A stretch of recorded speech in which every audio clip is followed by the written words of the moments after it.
Hello, everyone. Uh, this is the discussion table for the Black Lives Matter movement. We're going to talk about how it used multimodal and multilingual communication from the start to spread its message and to connect with people around the world. Now, a little explanation about what these words mean. Multimodal means that it uses different forms of communication. For example, it can be something like texts, images, videos, hashtags, graffiti, art, music, you name it. And multilingual, it's a bit more simple. It just means that it's in more than one language, or in a mixture of languages. For the beginning of this movement, it began in 2013 in Florida, when a 17-year-old Black teenager was shot and killed. His killer, named George Zimmerman, was arrested, and after trial, he was found not guilty. Now, this made a lot of people angry and very frustrated with the lack of justice from the system. In response to this, an activist named Alice Garza, I believe, wrote a Facebook post that ended with the words "Black Lives Matter." Now, one of her friends turned those words into a hashtag on Twitter, and with some help, this movement began to grow. This whole movement is born out of people coming together to express their disappointment and to demand a change. So all of this being online played a huge role. This movement is a great example of the multimodal communication in action. The hashtag Black Lives Matter, at the beginning it was a phrase, but eventually it became a symbol. And it was shared across Twitter, Facebook, Instagram, and it showed a lot of solidarity. Now, with all of this, protests began to grow. And in 2014, Michael Brown and Eric Garner were victims of police brutality. With these new victims, protesters began showing up with signs that said things like, "Hands up, don't shoot," and "Say their names." Now, these protesters were photographed. The phrases were turned also into hashtags.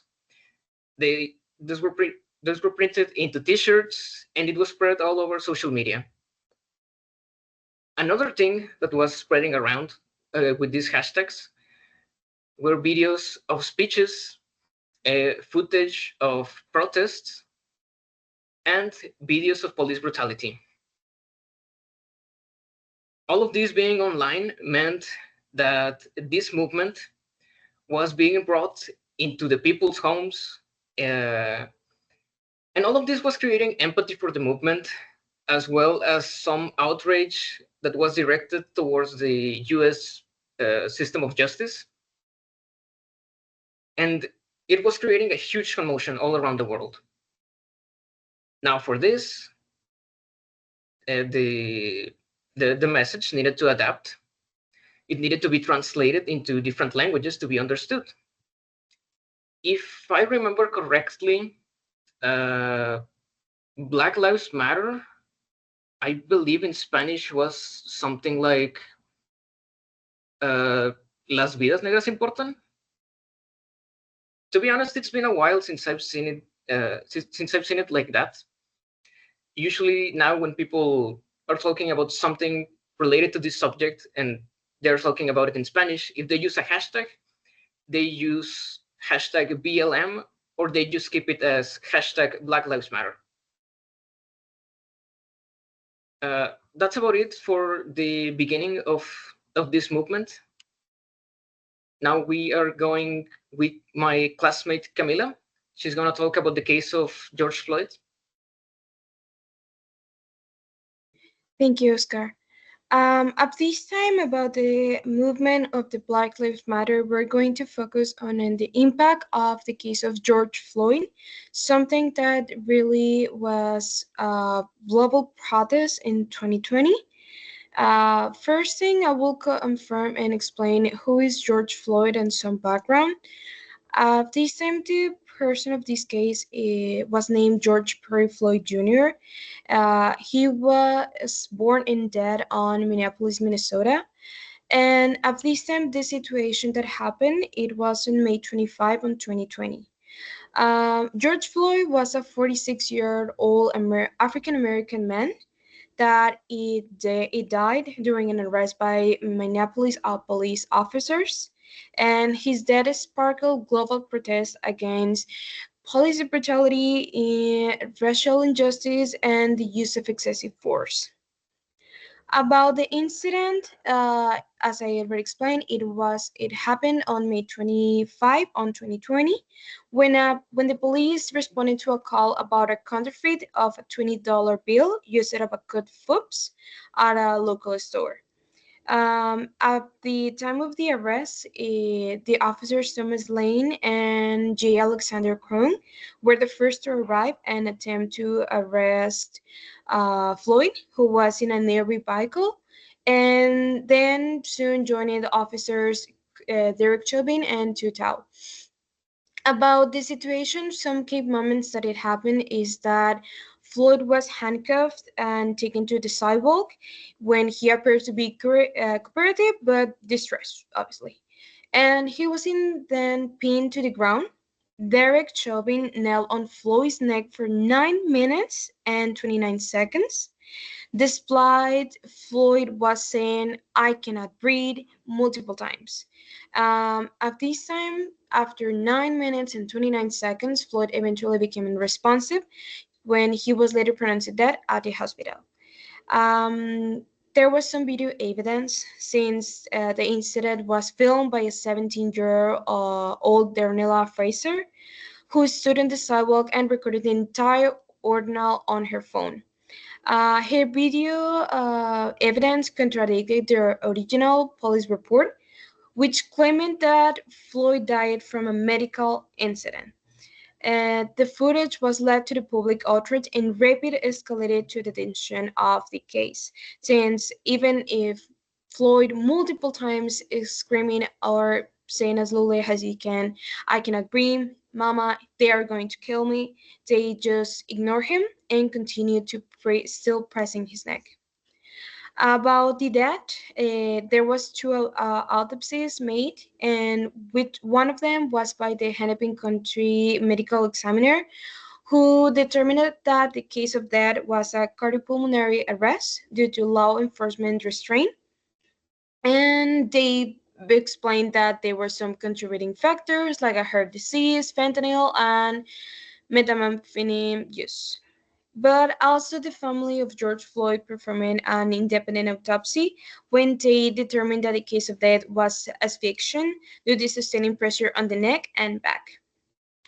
About the situation and the officers that were in charge of the arrest, there was the officer Derek Chauvin, that it was the one who was pressing the knee to the back and neck of George Floyd. He, after almost a year, on to April 20 of 2021, he was charged with second-degree unintentional murder, third-degree murder, and second-degree manslaughter, with guilty on all of the charges. And then on June 25, on 2021, he was sentenced to 22 years and a half in prison. The others officers like J. Alexander Kong, Thomas Lane, and Tao were charged with aiding and abetting second-degree murder and manslaughter, also faced several civil rights charges.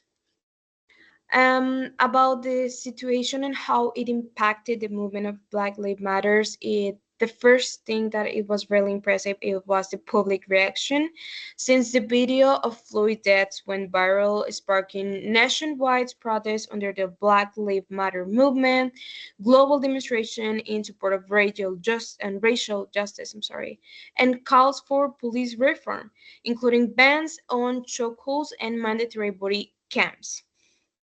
About the some how it impacted the situation on the global support, and since this happened on almost summer of 2020, over 50 to 26 million people participated in Black Lives Matter protests in the USA, making it the largest protest movement in American history. This protest spread worldwide to over 60 countries, including UK, Germany, France, and Brazil, Australia. When, for example, UK took the Take the Knee marches in London, removal of Edward Colston statue, also for example, Germany, France, and Brazil, marches calling out both locals and international racism. And then we have, for example, the rising public awareness when the searches for Black Lives Matter and systemic racism surged on Google, and book sales and anti-racism racism titles like How to Be an Anti-Racist and White Fragility started to go up. And also, for example, there were some major brands, like, for example, Nike, Netflix, Ben& and Jerry's, and Amazon, released a statement endorsing BLM and pledged funding to social justice causes. For example, some other minor case that we can talk is among the NFL. And after years of distancing from Colin Kaepernick's kneeling protest, reversed its stance and admitting that it was wrong and how it handled and a player protest. And for example, we have some others police reforms and policy changes when dozens of cities adopted the BLM-inspired policy changes, banning chokeholds and neck restraints, and creating or expanding civilian oversight boards, redirecting funding from police departments to social services and community safety programs. Also, Minneapolis initially proposed disbanding its police department entirely, though it later restricted its approach. About some other like art, culture, or memorialization that it happened after the case of George Floyd, we can talk about the murals, memorials, and street art honoring George Floyd and other victims of police violence appeared globally.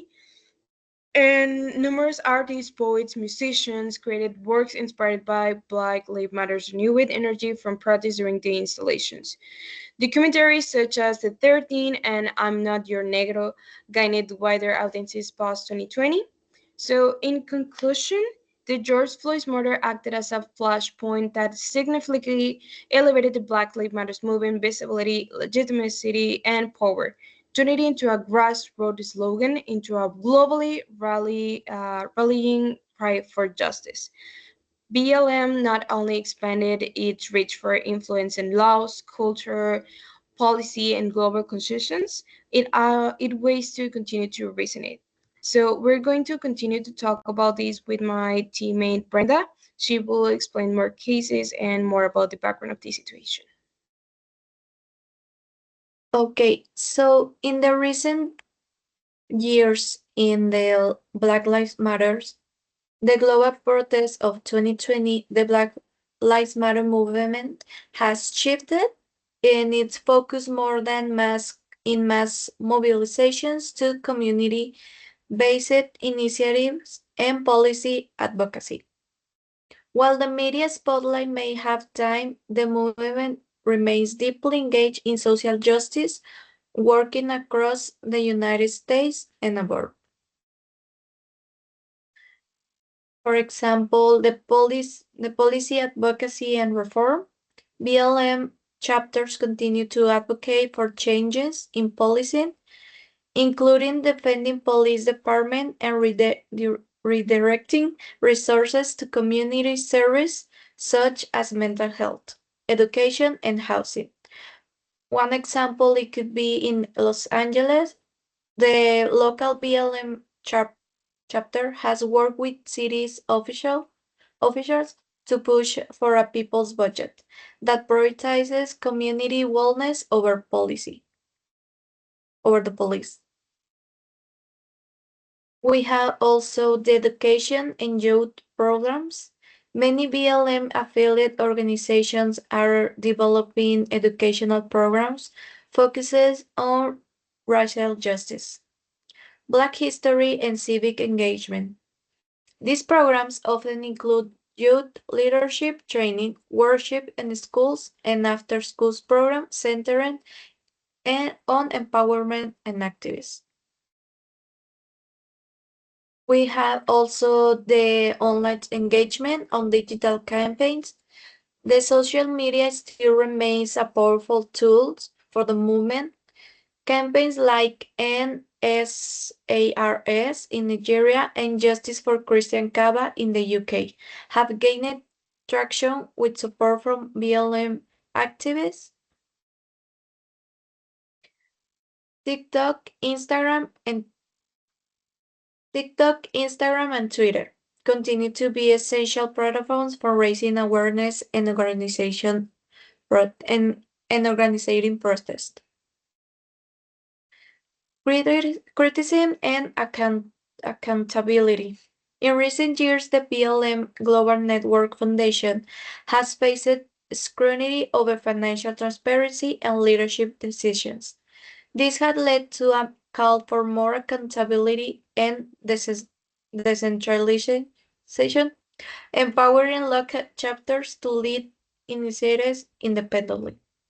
So, despite the challenges, Black Lives Matter continue to be a vital force of change, emphasizing, emphasizing the importance of collective action, local empowerment, and persistent advocacy. The movement's evolution demonstrates its adaptability and long-term commitment to the systematic racism. And we have also the problematic that is happening right now with the current president. We also see how the racism is going bigger and how the people, mostly the Mexicans, the Latinos, are more together, more together one another, holding their shoulders for everything that is happening right now. And I think that's it.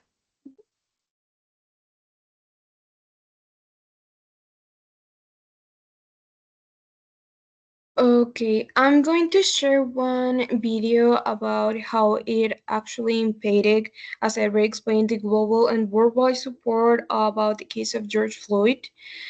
This and let me just share my screen so we can see this example.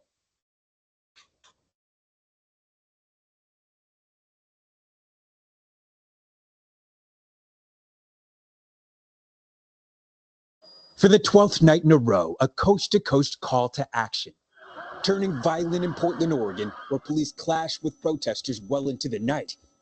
And in Seattle, where police appeared to clear protesters with flashbangs after the police chief ordered the suspension of tear gas and crowd control Friday. But those violent outbursts that often overshadow the beginning of this national inflection point, now mostly absent. Waves of peaceful protest marched on, bigger than ever before. No more silence. From Washington's newly named Black Lives Matter Plaza to San Francisco's Golden Gate Bridge to Philadelphia, where one couple even stopped to get married. Meanwhile, police in Buffalo defending a use of force after two officers were caught pushing 75-year-old Martin Gugino to the ground so hard he lay bleeding. Officers Robert McCabe and Aaron Tolgalski pleaded not guilty and were released on bail to the sound of cheers from fellow officers. In a show of support, 57 officers resigned from the Buffalo Emergency Response Team, but remained on the police force. And as the protests surged across the world in his name, the family of George Floyd held a memorial in his memory. In his living and in his dying, he has pleased God. He has woke all of us up. At a public viewing, thousands lined the streets of Rayford, North Carolina, where Floyd was born, just for a glimpse. Going in there, realizing that could be me, that could be my father, that could be my friend Rob, that could be anybody who looks like me. We spoke to Floyd's grieving siblings. I mean, that's our baby brother. And I can't go in and see him laying in a coffin. It would drive me crazy forever. Justice for Breed! Meanwhile, the family of Breonna Taylor held a massive vigil in Louisville to acknowledge her 27th birthday. Taylor was shot and killed in her home during a police raid in March. Family, friends, and those fighting in her name ended the day by filling the sky with balloons, a belated birthday celebration for a lost loved one, shared with a cry for justice.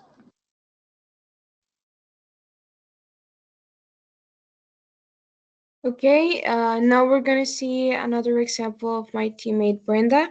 She will provide more example of what she was talking about.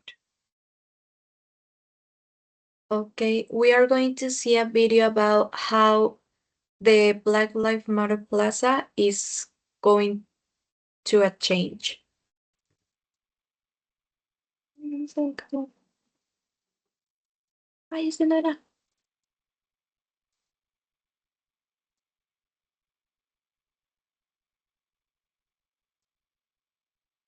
That's what art is about. It's about creating. It's about having hard conversations, and you can create again. She painted the 2-block stretch on 16th Street Northwest in June 2020. The space was created after the death of George Floyd as a place for both protests and healing. That's what art is about. It's about creating. It's about having hard conversations, and you can create again. So it's never gone forever. In a statement on Tuesday, D.C. Mayor Muriel Bowser said the district will paint over the mural that stands 1 block from the White House. Today, she explained why. We have bigger fish to fry than fights over what has been very important to us and to their history, and especially in our ability to keep our city safe during that time. That mural played a very important part. Kiana, who is a Southeast D.C. native, understands the mayor's decision. People have been losing jobs. There have been budget cuts. There's been a lot that's been going on. And to have to fight for this and potentially lose a lot of funding that we definitely need right now, I understand that we have to make a choice, and sometimes art may not be it. So at this moment, Kiana is choosing to reflect on the impact that her work made. It speaks for itself. People travel the world to see this, including civil rights leader and former Georgia Congressman John Lewis, who made his last public appearance at Black Lives Matter Plaza in June 2020 before he died 1 month later. It's a moment in history that can't be erased. I'm so honored and grateful to be a part. She says while her work may be washed away physically, it will always be a part of her spirit that she leaves in her hometown. Yeah, it can't be washed out. Exactly. Can't wash me out, baby. What's up, y'all? Gerald here, creator of Gospel.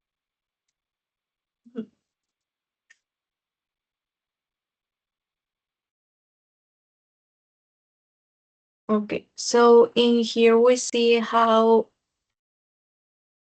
their moral compass about this subject, because it still has such a power right now, and like washing that plaza is like, I mean, like erase that everything that happened. And I leave the word to my teammate Cami. Okay, here I have another example of the situation that I was explaining about the music and the entertainment industries. Even social media observed as a Blackout Tuesday, pausing content to focus on Black voices and issues.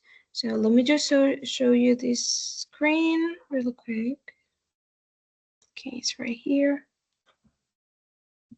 It is Blackout Tuesday, and maybe you've noticed on social media, black squares shared on Instagram over and over to express solidarity with those protesting the murder of George Floyd. It's meant to be a collective action to protest racism and police brutality. Organizers of Blackout Tuesday said they wanted today to be a day to disconnect from work and reconnect with our community. Calling the black squares your friends, families, businesses, and individuals posted on their social media accounts a way to observe, mourn, and bring about policy change in the wake of George Floyd's death. It was originally organized within the music industry. And today, celebrities joined in, like Katy Perry. Look beneath the square on her Instagram. Perry explains why Blackout Tuesday matters to her and even gives links to organizations to donate to in her post. Now, some are using the hashtag Black Lives Matter, but some activists are pointing out that posting a blank black image with a bunch of tags clogs up critical channels of information and updates as demonstrations go on around the nation. They're asking people to please stop using the hashtag for black squares posted. Okay, thank you. And at this time, that is all the examples that I will provide. I don't know if my teammates will show any other example of this time. Okay, thank you. So at this time, we will close the presentation. We just revealed about the case of how the Black Lives Matter started, also how the George Floyd case in 2020, it also impacted really hard on the worldwide and the process that it started to begin even if when we were in pandemic. So for us, it will be everything, and thank you so much.